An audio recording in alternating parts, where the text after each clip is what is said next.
So.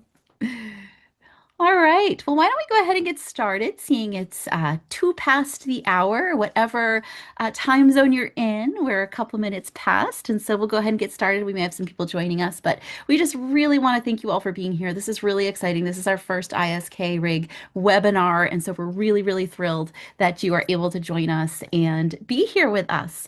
I'm going to go ahead and I'll share my screen. I'll get our presentation going. Hi, Lenora. Nice to see you. And we'll just talk a little bit about what our agenda is for tonight. So I'm just gonna move that over. Can everyone see that okay? All right. So, again, thank you for being here. Welcome. Our webinar tonight is about connecting science knowledge through Indigenous storytelling from around the world. So you're going to hear the amazing stories and voices of people who are talking about some of the science knowledge that's conveyed in the stories from their communities around the world. And so I'm just going to get us started. I'm just going to do some quick overviews and introductions, but then I'm going to turn it over to other members of our group.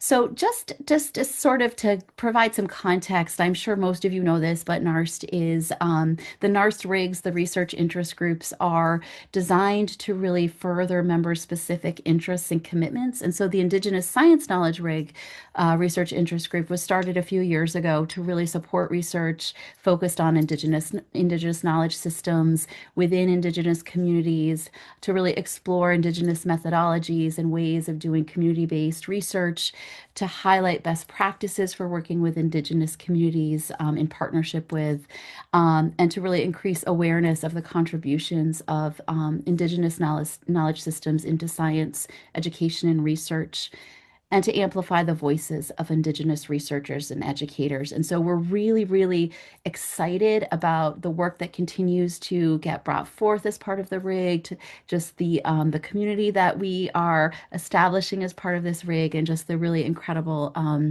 research and partnerships and education that's happening, and the shared learning and collaboration that has really taken off over the past few years as part of this group. So thank you for being such an instrumental part of all of that. Really quickly, not everyone in our leadership is here with us tonight for lots of different reasons and conflicts, but I'm Julie Robinson. I'm the chair of the committee, and really honored to be able to be in that role. Stacy Potez is the co-chair. She's unable to be with us tonight because she's traveling. Our communications officer is Dmitry Smirnov. He is part of a cohort that is meeting tonight for their first time, so he couldn't be here. Paiti Pat Shine is our treasurer, and we have two members at large, and they join they're here to join and support the work of the rig, Nikki Schlebeck and Jada Miller. And so just this group is just an absolutely amazing group of people who are really, doing such incredible things to continue the work and the forward momentum of the rig. So thank you to all of you. So really quickly, our session tonight is an hour long. We're going to talk a little bit about STEM through story, learning through, you're going to hear some really specific examples of, again, learning through nature, learning science concepts and ideas through story in different contexts, a little bit about sort of story purpose and structure, and then we'll have some time for reflection and discussion.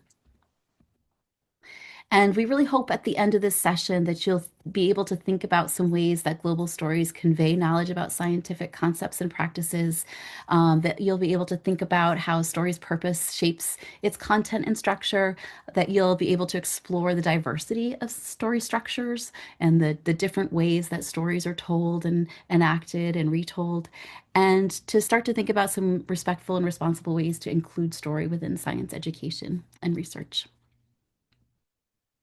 And so I'm just going to sort of provide, again, a little bit of context for sort of the overarching theme, and then I'm going to turn it over to everybody else who's a part of this group to share stories.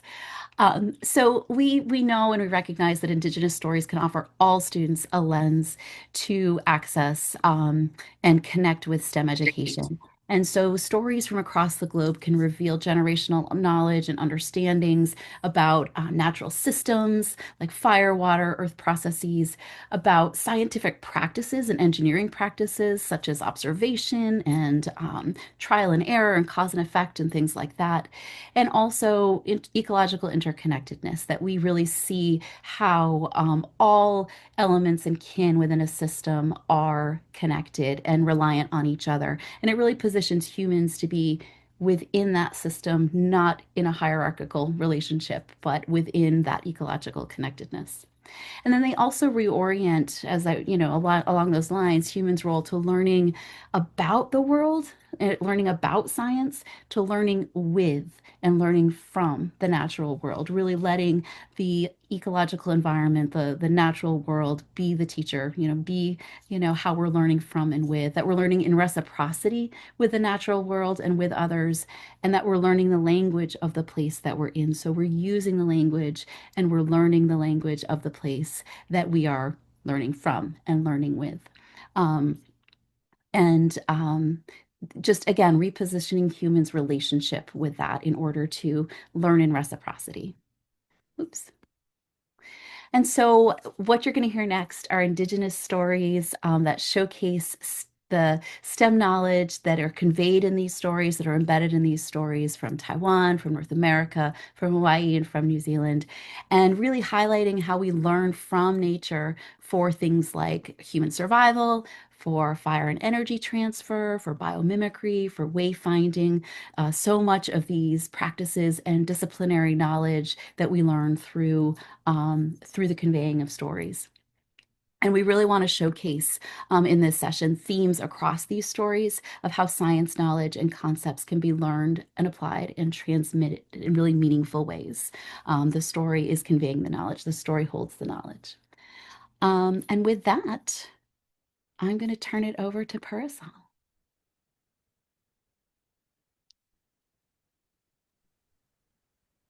Hello, everyone. I'm Peresang from Taiwan, so I will just go through it. Okay. Um, I want from my experience that doing the research in the community. So over the years of the conducting historical and culture field work in the community, I have gradually come to understand through the words of the elders the meanings and the functions that myths hold for the groups who create or use them. And returning to the educational context, we believe that understanding this dimension can offer profound insights into the nature of knowledge and the essence and the purpose of education and the design of our curricula. So in the following, I will use one of the Taiwan's indigenous group, the Rukai people, as an example to elaborate on these two key points as you see the slides over there. First, the Rukai myth of fire, acquisition. And the second is the meaning and the position of myths from a Rukai perspective. Could we do the second one? Okay, so if you see the picture, I would like us to see from this picture, we could look at the place where this myth originated. And this photo shows where the area the Rukai people live and also shows you the region where the myth came into being. In fact, the correct pronunciation of Rukai is Rukai. And as illustrated by this diagram of a mountain, the word Dukai in the Rukai language refers to high altitude cold regions.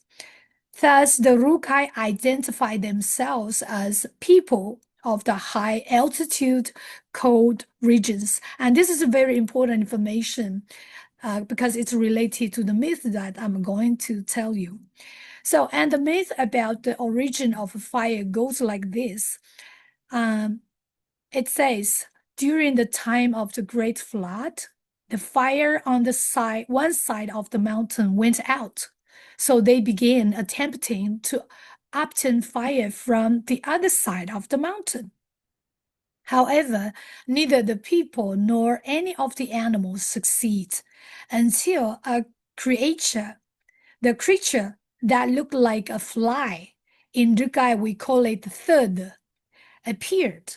So people noticed that when it pararidaidi, which means rubbing its two front legs, smoke began to rise.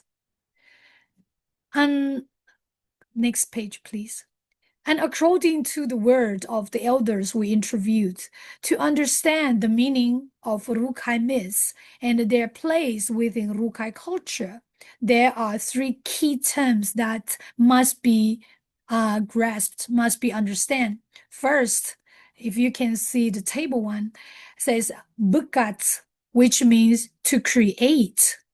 The second one is kathi, which means inborn physically traits or your destiny. It refers to the way of one person's way of dying. And the third is buru, which means to teach.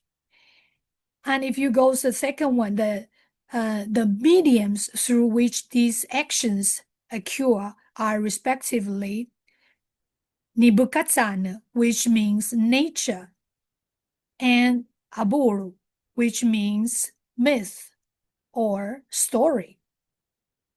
The corresponding agents to these actions are Dwaumas, which means the creator, and Umaumas, which means humankind. So I just want to use the table one to make sure that you understand these key points, the link between these key points. So in summary, our current observation show that for the Rukai people, myths function as a vessel that reveals their practice of learning from nature, as well as the pathways through which knowledge is preserved and transmitted. Thank you. This is from Taiwan. Yeah. Osho ni Connect, Carley Malloy, Nadesh Nakas, Wabanaki, Nadoshpia, Nishinabe, Nindao, Bodawad Mikwe, Nindao. Hello, friends. Well, it's good evening for me, but my name is Carley Malloy. I grew up in Vermont on Wabanaki land. I am Anishinaabe.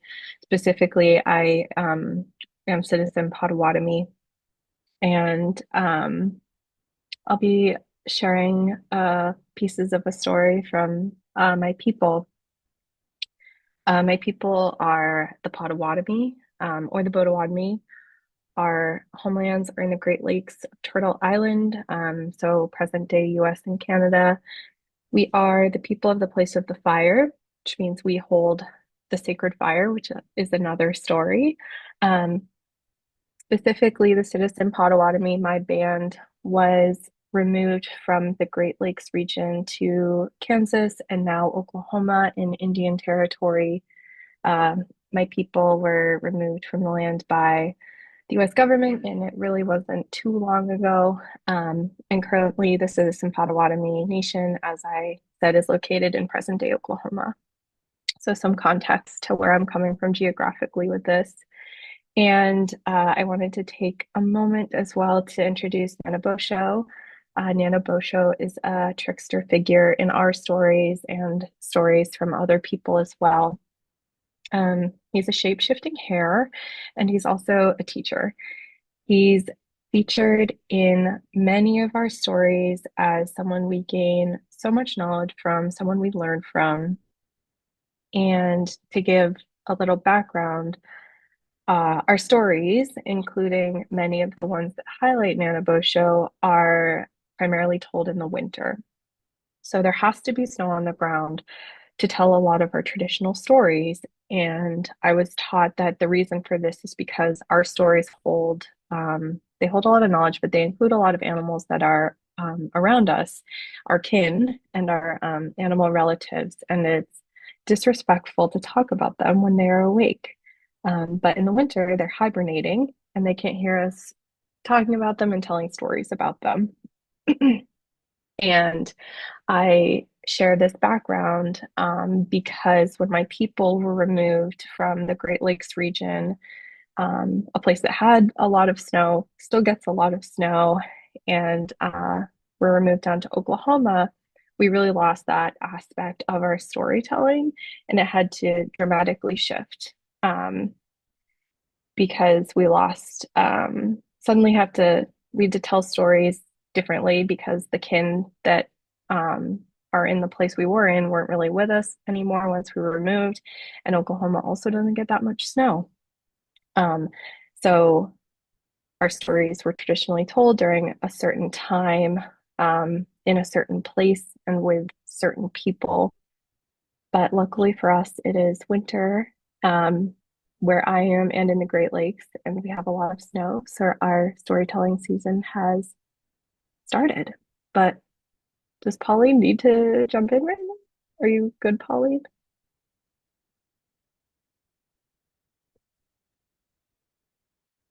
Well, no Pauline? question, that was a mistake. Oh. Okay.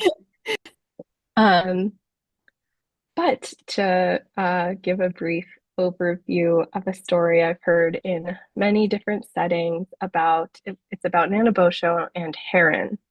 And it was also featured in Robin Wall Kimmerer's book Braiding Sweetgrass, which is readily available, very popular as well. Um, and the story goes, or some of it at least, that Nanabosho went out fishing for food, and he was trying to fish for a really long time, but he wasn't catching anything.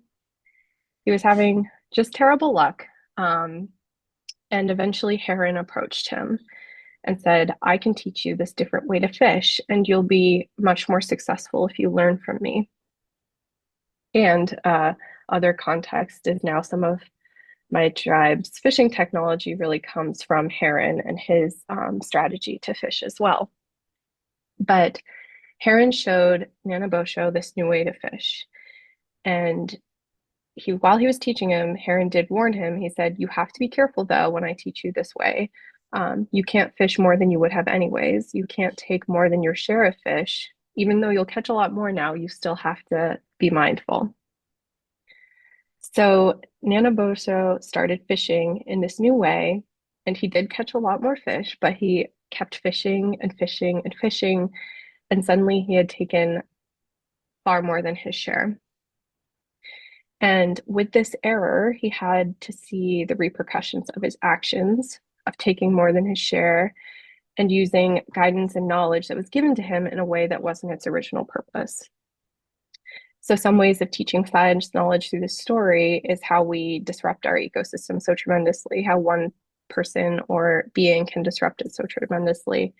If we take more than our share, if we disrupt a trophic level, it's not only felt by the other humans and beings that want to fish and need to fish to survive, but also the waterways feel the loss of that fish within them as well. And that has repercussions for all the beings. But when we tell a story like this, there are so many lessons to be learned. But one lesson, maybe to use Nanabosho as an example, that we don't want to repeat his mistakes, but we want to learn from him and do not want to do what he did, because it impacts, because of his impacts to kin, both human and non-human, and what occurs when we make mistakes that he did.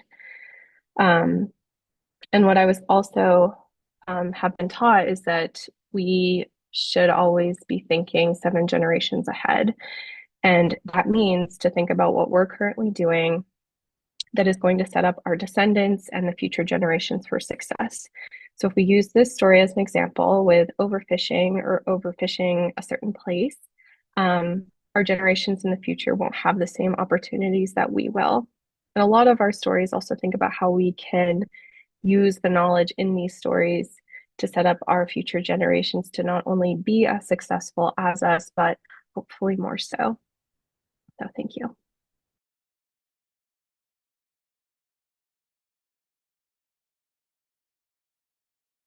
I'm going to do a quick little transition here because Stacy is not able to be with us, but she recorded her stories for her slides, and I just have to do it on a different, um, from a different place than the original presentation. So if you just bear with me real quick, I'm going to go to those slides so that we can hear her voice.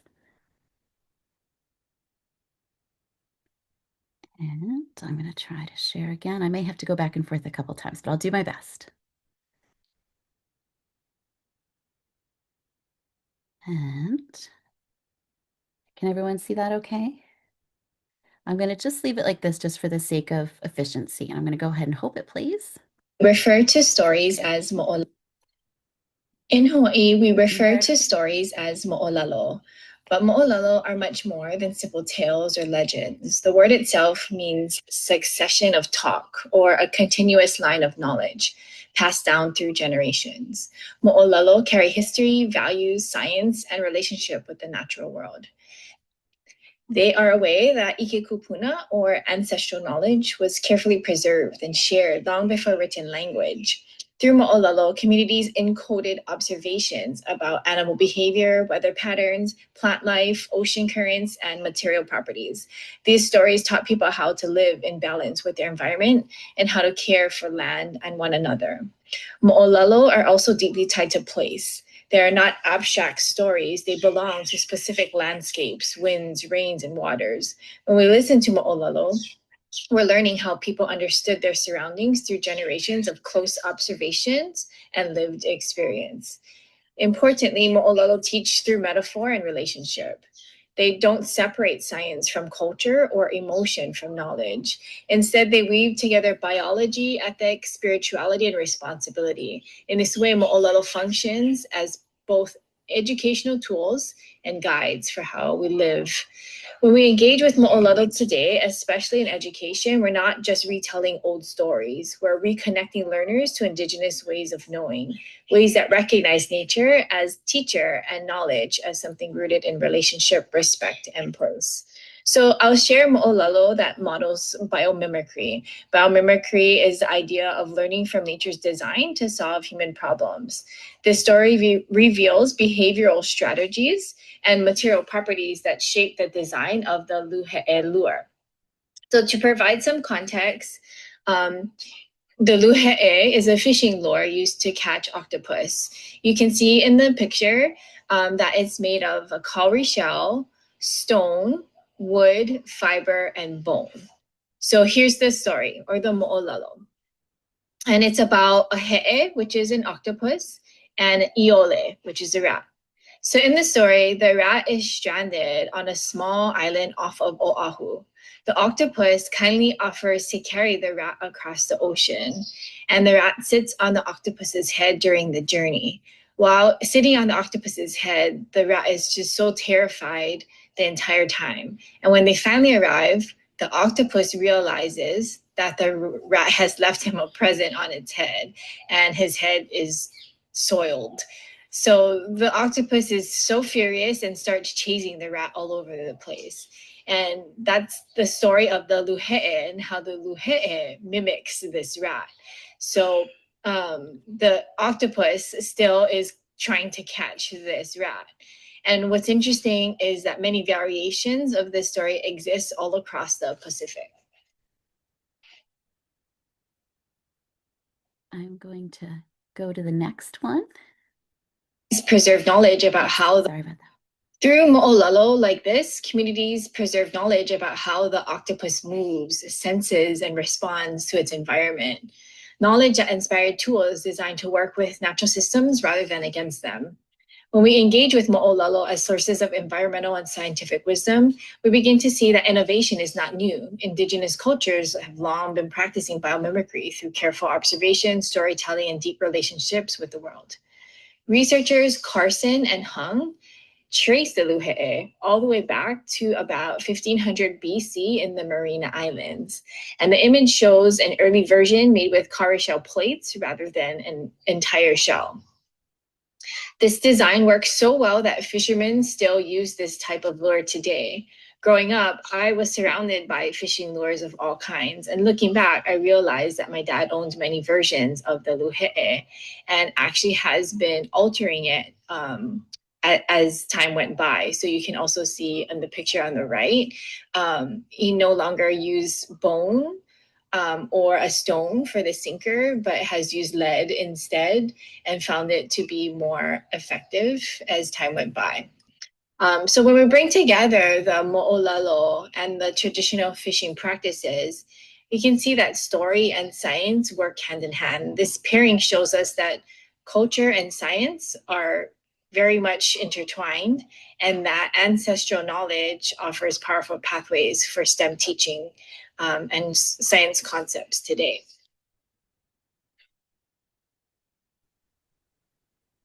I'm gonna hop back in and did that work? Is everyone seeing the all right.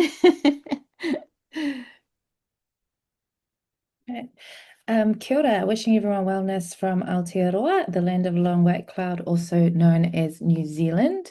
Hiri tēnei no ngā tika hungunu ki hiri taunga, ngā tiapa ngā wairiki, he hono ngā whāngai ki te rarawa, ko Piata Allen ahau. My name's Piata Allen. I am the discipline lead for Māori and Indigenous education in the School of Education and Social Practice at the University of Auckland, Waipapa Taumata Rau. So I'm going to speak about my research on rebalancing mātauranga or Māori ways of knowing and being in STEM curriculum. So one of the distinctive characteristics of mātauranga is the use of personification and genealogical narratives to link and sequence concepts and phenomena, often functioning as a mnemonic device. These narratives depict the movements of stars, wind directions, geographical markers, and animal migration patterns. So my research focused on a particular narrative type that was referred to by Taonui as an exploration narrative. And in my research, I examined the way that Māori adapted narrative practices used to navigate across oceans or between islands and repurposed them for navigating on land or within an island. And the data sources that I used were literature and interviews with experts, and I also worked alongside teachers and students to explore how narrative practices could be taught explicitly and support the acquisition of concepts such as position, location, direction, and orientation. So through this research, I actually distinguished between ocean exploration narratives, or uru ao, and land-based exploration narratives, or uru whenua.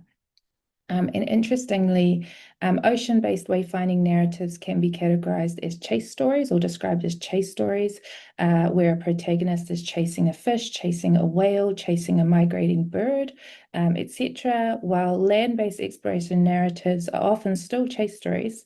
But instead of chasing marine life, the protagonist often chases a pet, a bird, a lover, or in fact, geographical features are personified and they chase each other. Which implies the changeable nature of landscapes in the Pacific, sometimes referred to as the Ring of Fire. So on the right of the screen is a depiction of one of the common Maui narratives, which is Maui fishing up an island, which was popularized recently through the Moana movies. And so you can see that the North Island of Aotearoa, or Te Ika a Maui, Maui's fish, is in the shape of a fish, and in this case, a stingray. So the narrative itself creates a mental image and gives the listener an idea of the shape of a geographical landform.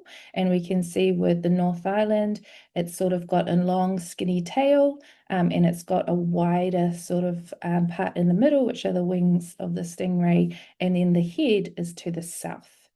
So these types of narratives are very, very easy for young children to retell. Many children can tell you the narrative about Maui fishing up the North Island. And while it seems like quite a simple story with a protagonist and an outcome, it actually does transmit, as you know, the other speakers have talked about, a lot of environmental information. And we can also see that in this particular representation, with the head being in the south and the tail being in the north, that actually this narrative challenges the common view that north is a synonym for up. And so beyond the embedded knowledge of position, location, orientation, and direction, exploration narratives often do carry rich sources of valued information. So on the left of the screen is a karakia in the text, and it's likely to have been recited before a fishing expedition or some type of expedition going out on water. And sometimes karakia are referred to as prayers. However, Supreme Court Justice Sir Joseph Williams points out that karakia often lack some of the key markers of other prayer traditions, such as Judeo-Christian prayer traditions, where the reciter is asking for something. Whereas in this case, we can see that the reciter is actually just reciting very key environmental information that they need to be mindful of as they go on their journey or pursuit. So the first couple of lines actually talk about the prevailing wind in Aotearoa, which is the west wind, and that the south wind is sort of, after it talks about the south wind, there is talk about bristling and goosebumps and things that elicit the feeling of cold. And the southerly in New Zealand, to the south of New Zealand, is Antarctica. So the southerly is going to be cold. And just thinking about, particularly for someone who might have been a recent arrival to Aotearoa, New Zealand from a much warmer part of the Pacific, this type of information is going to be very important as you're heading out on the water, making sure that you're aware of the different winds that might be different from an island that you've come from. So I think what we sort of discovered through this research was making sure that we don't just retell stories, as the other presenters have talked about, as perhaps they are very exciting, interesting stories, and young people love to hear them, and they are very good pedagogical devices, and they do disseminate values, cultural knowledge. They're very layered and rich. But I guess the outcome of the research was to ensure that we don't pass over or ignore the valuable environmental or scientific information that the narratives are also being used to disseminate intergenerationally. So making sure that we do treat them as layered, and that we are aware that we might want to engage with a particular layer of that narrative, but that other layers also exist. So one of the things I encourage people to do is to avoid definitive statements when talking about particularly these types of narratives that are very layered. And so rather than saying this narrative does this or that narrative does that, so this narrative does this as well as lots of other things. Because, even for myself, I've got some very limited knowledge even of the narratives that I researched, and I understand that they are retold differently in different parts of the country and by different groups. So I'm only ever going to have a very limited understanding of each of the narratives, and it's knowledge that can be added over time as you talk to different people or learn about different interpretations or retellings. The last thing that I'll just add as well is, I introduced our country as Aotearoa at the beginning of the presentation, which also speaks to how geographical information and narratives are used with a naming convention. So Aotearoa, the land of the long white cloud, the narrative that accompanies that is about a explorer going between Pacific islands, and that being an indicator that they have indeed arrived at Aotearoa, because you can see the cloud that runs the length of the land mass, distinguishing it potentially from other nearby collections of, or nearish by, I should say, collections of islands that they may have come from. So, as opposed to where I live currently, which is Auckland, also Tamaki Makaurau, another big long narrative, but Auckland named after, I believe, the Earl of Auckland, who was a benefactor of the first governor here. So, different naming conventions, naming for people versus naming for narratives and environmental information. So these things are sort of like a thread. If you start pulling it, it just keeps going and going and going. So kia ora.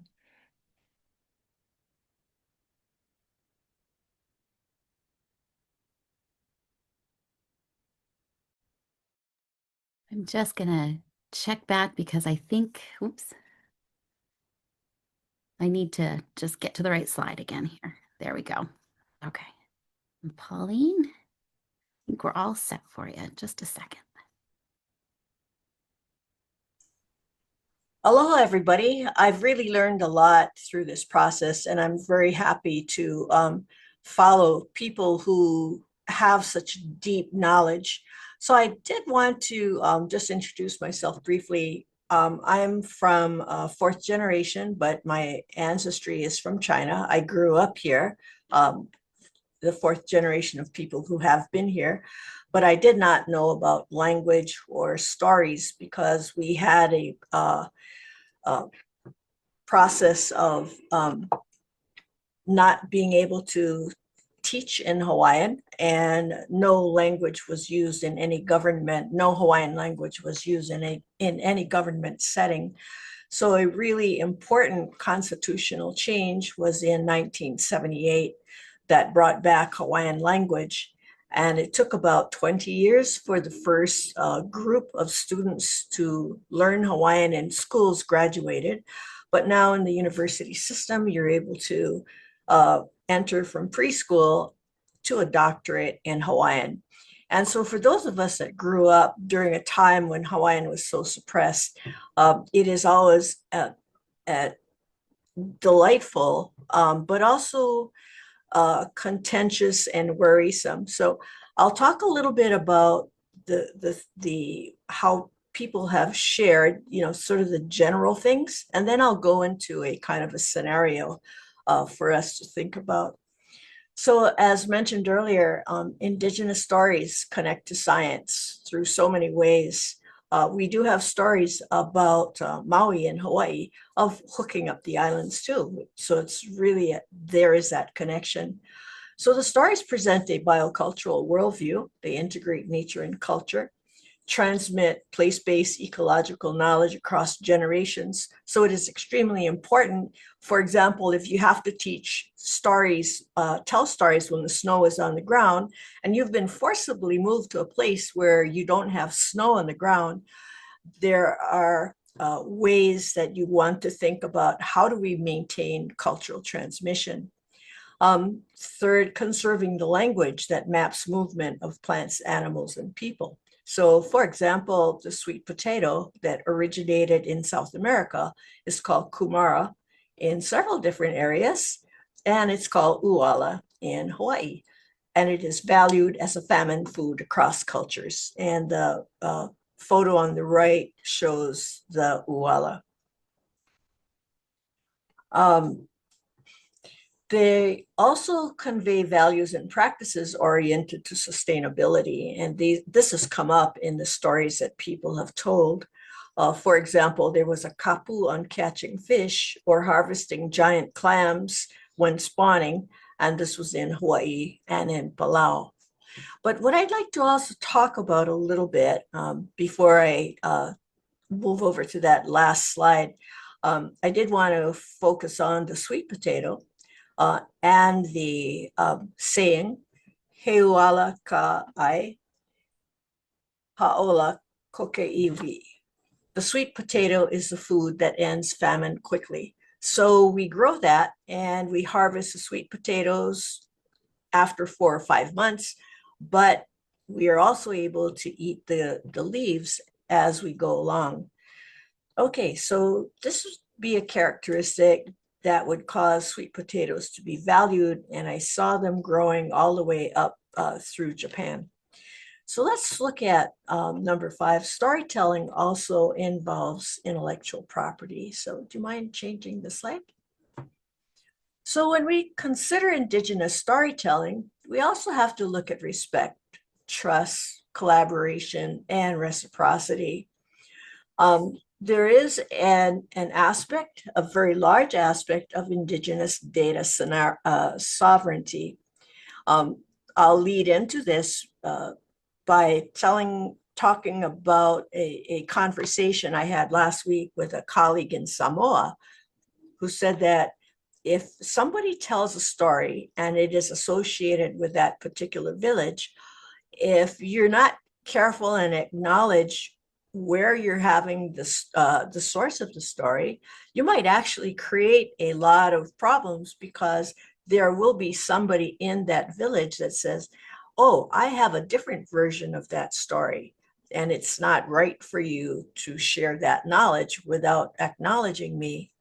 So when you have a small group of villagers who have lived in an area for generations and have different experiences there and different stories, it is important to share the knowledge and to discuss before you present openly. And this is one of the things that we'll be talking about, because that is property for a group that in some ways, when you think about rural Indigenous communities, that property is something which is unique to them, their place, and their family experiences. So now thinking about that, and this is just about a story, for example, let's now think about a different case where this is a scenario where you go into a community and you're actually working in science, education, and research. So here's a scenario. The research involves surveying the distribution of giant clams on an island in Palau to develop a predictive model based on coastal habitat characteristics.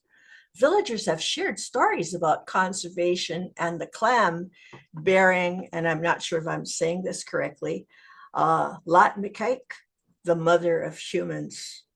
You're preparing to present your research, including maps of prime giant clam habitat at an international marine science conference. Considerations. How would you connect with community?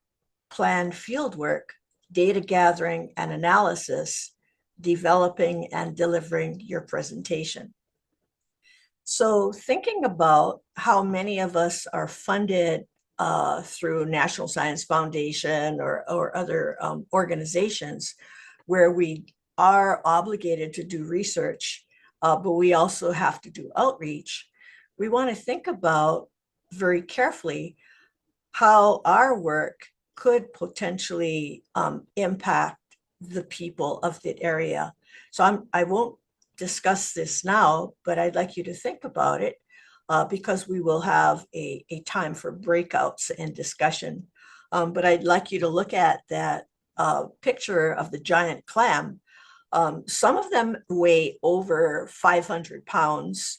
They have a strong adductor muscle, which is considered a delicacy, but they're not able to close and clamp down on people. Yet, perhaps many years ago, there might be an example of a child or someone who did step into a giant clam that was open and it began to close on his or her leg. And relating that story, it became something which is told in many of these areas about giant clams holding on to people. And there's actually a Maori story of a giant clam engulfing a canoe. So I'd like to stop there and give it back to our people, Julie, and then we will look at discussing some of these things. Thank you, everybody.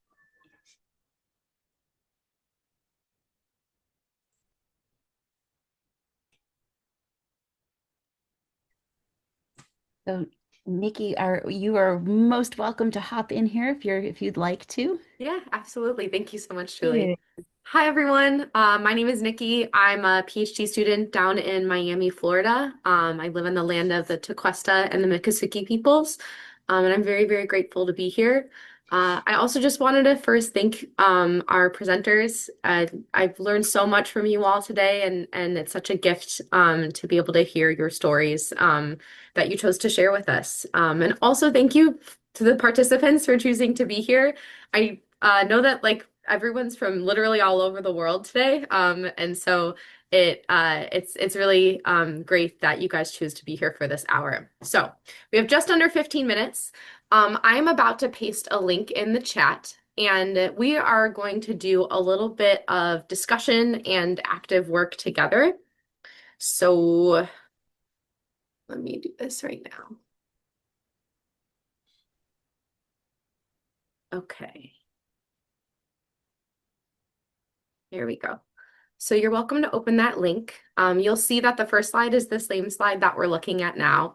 And if Julie, once you get that link, you're also welcome to share it so we can look at them together. So one of the beautiful aspects of storytelling that I've kind of gleaned and taken away from our wonderful presenters is that stories have many layers to them.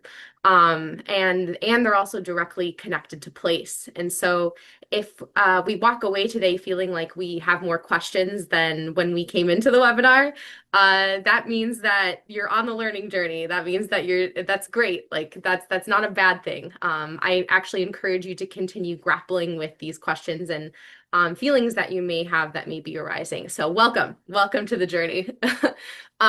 So let's kind of put some of these thoughts down on virtual paper and use some virtual sticky notes to think about it. So what we're going to do is reflect on 3 different questions and ask yourself what sparked your curiosity, what was exciting / interesting to you about what we learned today, and then what potentially challenged you. And then you'll also see a 4th question on the 6th slide. And if you have time for that one, it's also asking a question about where would you like to see this conversation around storytelling go next, but focus on the first 3 if you can. And I'm going to give everybody a few minutes to do so. So if you want to switch to the next slide, Julie, really quick. Awesome. So what we're going to do is take a few moments just to think through the questions yourself, and then go ahead and virtually grab a sticky note. So you can click and drag one of those yellow squares and then write down your responses to the question. And then in a few moments, so I'll probably give everybody about 2-ish minutes, just so we have time for more outward discussion, to write down your answers. I see people are already going now, so great. Thanks for multitasking. And then if you feel so called to do so, I'd love if people would be willing to share. So if you have any questions, you're also welcome to unmute and ask me, but I will be quiet and let everybody kind of provide their responses. So are we okay? Does anybody have questions or confusion at all? I think we're okay. Cool. All right. I will be quiet for a moment.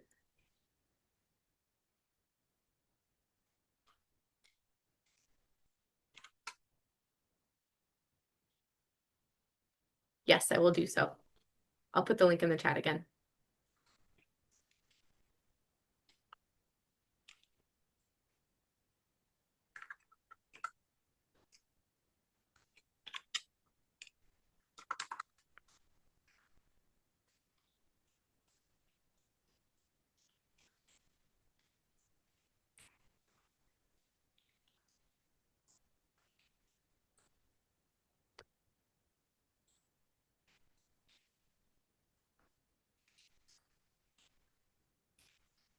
If you haven't had the opportunity to move on to slides 4 and 5 to answer those 2nd and 3rd questions, I encourage you to do so now.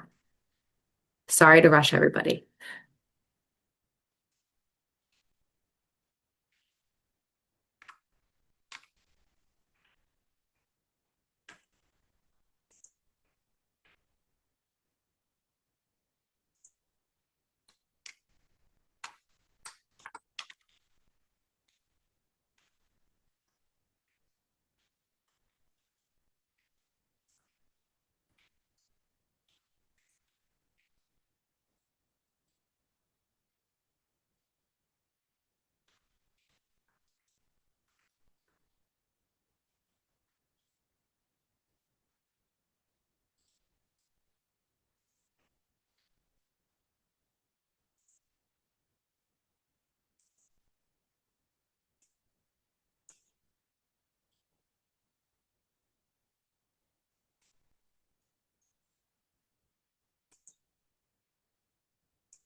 I'm going to give about 30 more seconds. I encourage you all to move to the challenge one on slide 5.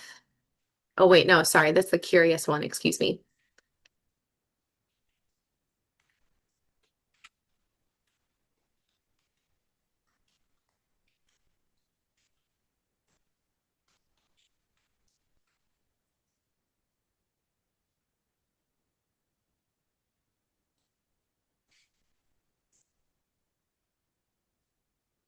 Okay, you are welcome if you want to continue writing, that's okay.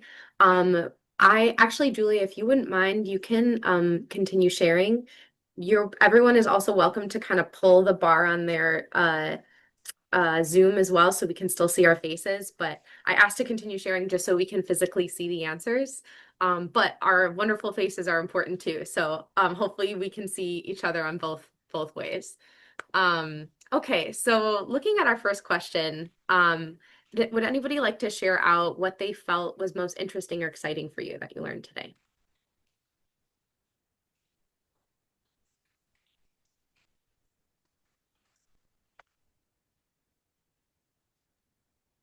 Can I share? Also, sorry. Yes, please. Because my writing is really slow. I'm doing Yes, I know. Chinese And if you and didn't, yes, into English. So it's so hard. sorry. So what very interested me is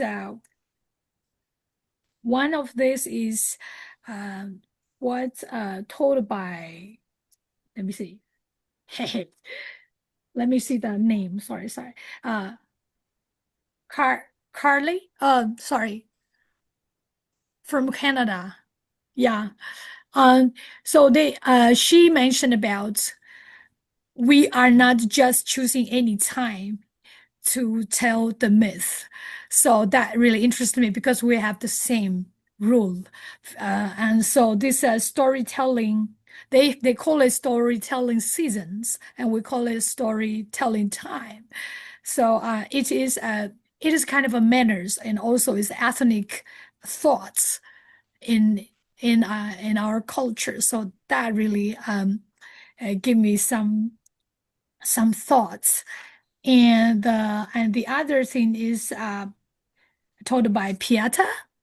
Piata talk about the map. How do people look around and describe the environment?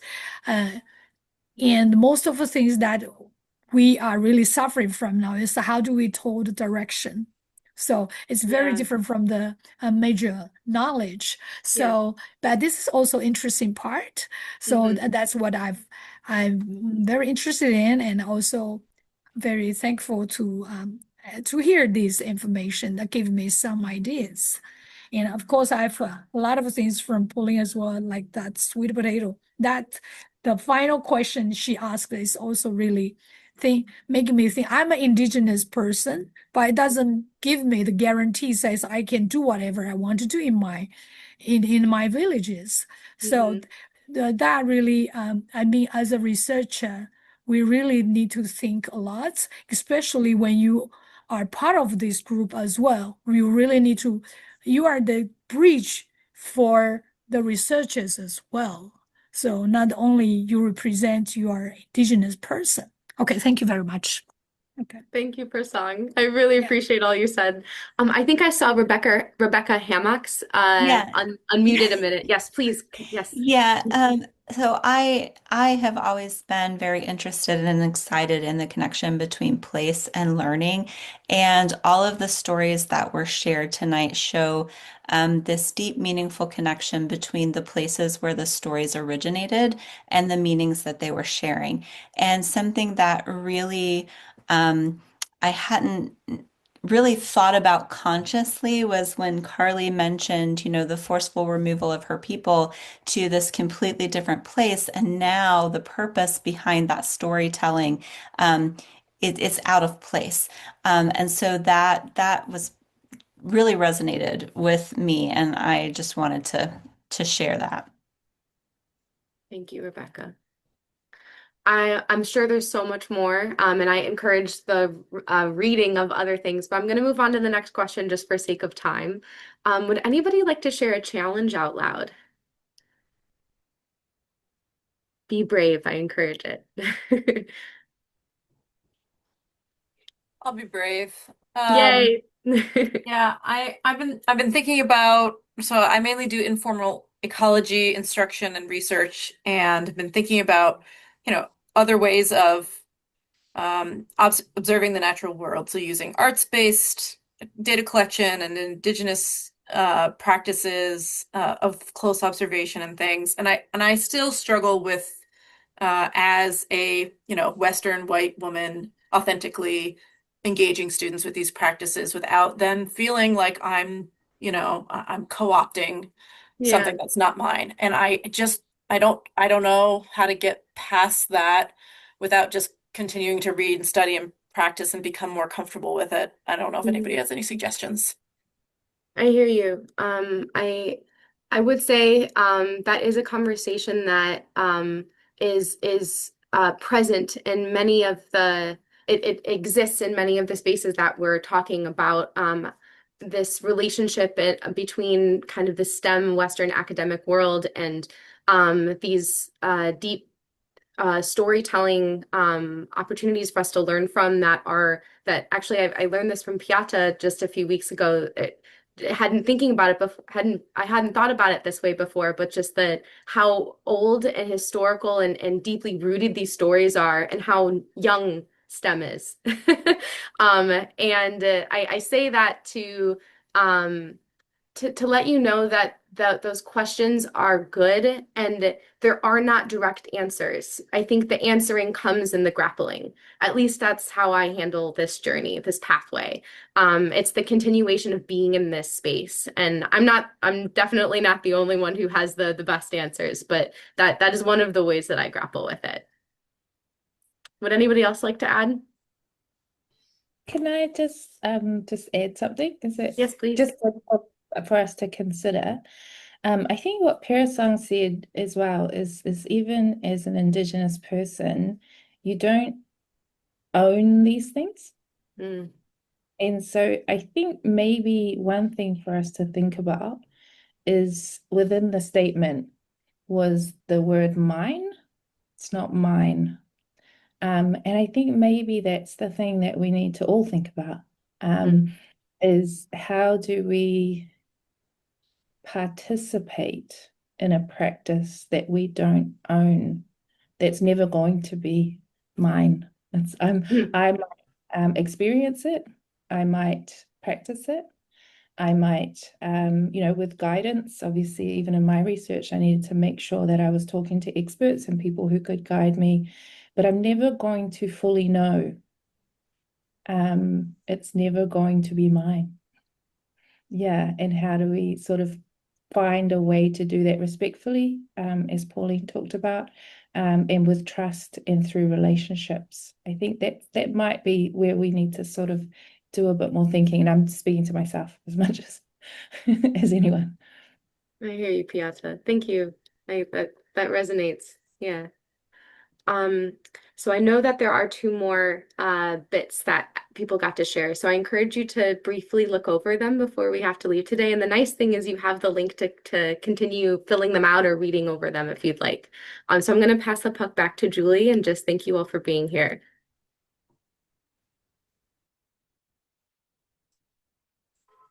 Thank you so much. And I'm just getting back to our last slide here. We're moving between a couple of different places, so I apologize for the clumsiness here with sharing. So really, I'm not going to take any more time because we're at our hour, but just thinking about what our objectives were at the beginning and just sort of where we are now with thinking about, again, like stories convey learning from within reciprocity to the natural world. They have diverse and nonlinear structures. They are not necessarily beginning, middle, end, but can have circular, spiral, or interwoven structures that convey information in different ways. The themes and structures often reflect the purpose and the knowledge that's within the story. And they're knowledge. They're not, they're not myths, they're knowledge. And so how can we think about sharing stories that are being told from the voices of the community that, and just a thing, in addition to thinking about those things that allow us to engage ethically with stories through relationship, through connection, through, building that reciprocal and respectful relationship with, those who are telling the stories. But that we're also finding stories that are widely published and available, and that we are thinking about the knowledge and the layers and the purpose of that story, and then the knowledge that's being shared within them as we choose to engage with them. So just some things to think about. Again, these are thoughts, considerations, not necessarily something that we have, like everyone said, that we have all the answers to yet, but we're all still thinking about. And then the very last thing, and again, I don't want to keep you late, but I just wanted to say just a couple of very last minute things. We want to make sure that you're aware that this, we hope, will be the beginning of a series of additional sessions focused on storytelling. And so there is an additional link in the reflection slides where you could indicate other topics connected to storytelling or connected to our rig that you might be interested in exploring in future sessions. So please do indicate that or reach out to any of us if you'd like to share some thoughts that you have. And reach out to us anytime if you want to chat more about any of the work of the rig or individual projects or ideas for future webinars. We're thinking about a book project that could involve the sharing of stories. So that's something that we would love to continue to connect around. And as I mentioned, we're hoping this is the first in a series. So we're thinking about doing quarterly webinar sessions where the rig can continue to sponsor these sorts of opportunities to really think together and learn together around some topics that are of interest to all of you. In this particular theme of storytelling, thinking about looking at specific topics within stories, finding and using stories, and how we, really support each other and our students in telling stories that are connected to place in ways that are really meaningful and authentic. So thank you so much again for being here with us tonight, for staying 4 minutes late to listen to me finish up, and for just your wonderful thoughts and contributions. And we're really grateful that you all were here. So thank you for spending the time with us tonight. And thank you to all of our amazing presenters who and facilitators who were here to make this work. So have a wonderful rest of your day or evening, whatever is left for you. And we hope to see you all again soon. Thank you so much.